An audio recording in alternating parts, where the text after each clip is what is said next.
Hello বন্ধুরা, নিপাস ওয়ার্ল্ডে আপনাদের সবাইকে স্বাগত জানাই। আশা করি আপনারা সবাই খুব ভালোই আছেন।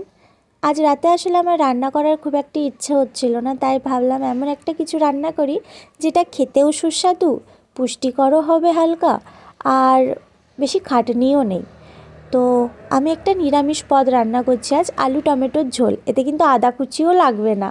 তো বলে ফেলি রেসিপিটা। প্রথমেই তেল গরম করে নিয়েছি। তেল গরম করে নিয়ে এরপর তাতে আমি গোটা জিরে ফোড়ন দেব।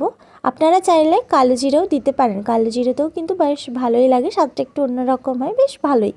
তো আমি এখানে সাদা জিরে দিয়েই করছি গোটা। তো এরপরে দিয়ে দিলাম কাঁচা লঙ্কা আর কুচি করে রাখা টমেটো, এগুলো দিয়ে হালকা একটু নেড়ে নেব।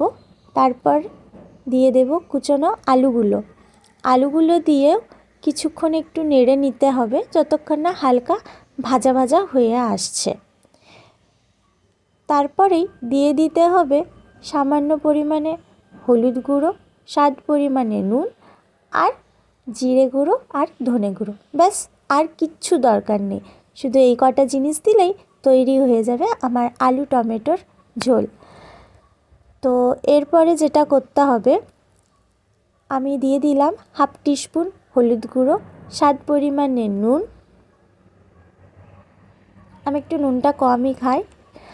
আর এরপরে দিয়ে দেবো হাফ টিস্পুন মতো ধনে গুঁড়ো আর জিরে গুঁড়ো।